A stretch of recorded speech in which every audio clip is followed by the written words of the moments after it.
did I tell you my Walter O'Brien story? I don't think so. I don't Oh, remember one. okay. There was September 2021, and this is going to tie everything in. September 2021, and it was a marketing event, marketing networking event, and it was held in California, attended by all these, big wigs, billionaires. The gentleman that started Priceline, Jeff Hoffman, he was there. The guy that invented Uggs was there. Just a lot of heavy ticket people, and they were very generous. They were speakers. They were very generous with their time. And there was one gentleman. His name is Walter O'Brien. You can Google him, and supposedly he's worth $50 million, and he has an IQ of 197. I didn't say this. IQ of 197. He's stopped terrorist attacks in the United States. He's the inspiration for the CBS show Scorpion. I don't know if you've heard of it, but anyway. So for some reason, I was drawn to him, and I wanted to talk to him. Can I have a conversation with someone with 197 IQ? Hmm. Anyway, I tapped him on the shoulder. It was the last day of the event, and I introduced myself, and we went outside. It was just he and I by ourselves. And I said, "Greetings, Mr. O'Brien. My name is Rebecca Norrington, and I'm a happiness specialist." I didn't say it like that, but I said, "I'm a happiness specialist."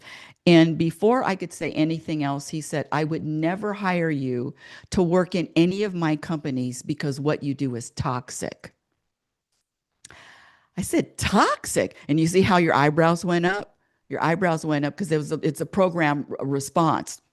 So Hmm. anyway, so he said toxic. I said, "Toxic? Happiness specialist. Tell me more," which he proceeded to do. And he said, and I wrote it down. It's actually a story in the book, but he said, "I've wasted 35 years of my life studying and pursuing happiness.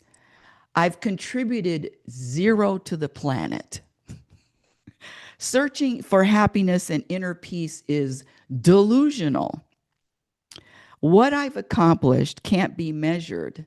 Therefore, I've accomplished nothing." That was my favorite. He said I was selfish, and he said if the people I counsel, they don't employ at least 1,000 employees, then I'm wasting their time, wasting everyone's time. Now I said, "What?" And I'm listening to this. I'm hearing it all. Now remember, I said it's a practice. When he said toxic, I started laughing. Now, how could I start laughing when someone is what the world says is insulting? Number one, and this is another seat belt.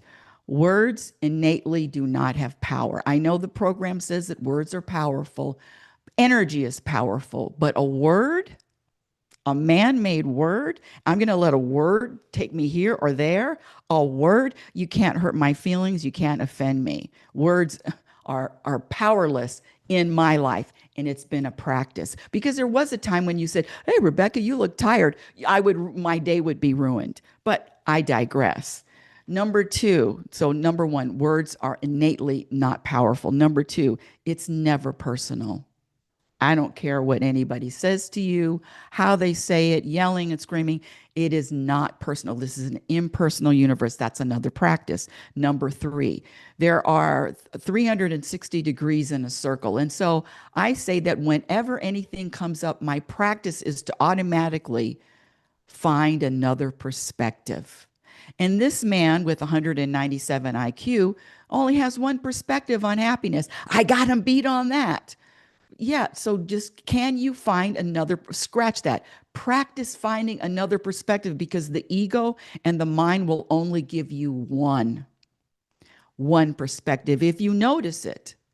"Hey, ego, can you tell me how this horrible situation, health, parents, children, husband, wife, money, financial, can you tell me how this is serving me? Because I trust that it is. I just can't, I'm not comprehending it in the moment." The mind will be silent. It only offers one perspective. That's when you know it is the mind. Mm. The other thing, and the other thing is the man with the hump in his back, you know, the man that walks like this and can't walk straight. He has to walk bent over. What does he want more than anything else?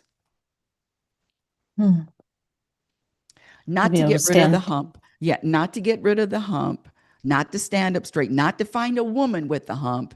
No, he wants you to have a hump too. So I say it's not that misery loves company, misery needs company. And so back to Mr. O'Brien, after all of the, and I don't even call them insults, to go all the way back, this is what I practice. So in any moment, and this was in 2021, in any moment, my response, not my reaction, is going to be different. It's not going to be a program response. I don't know if somebody was called toxic and selfish and useless and a big zero. How am I able to laugh at that? The practice works. And in fact, let me just show you this September. I can't believe we're running out of time.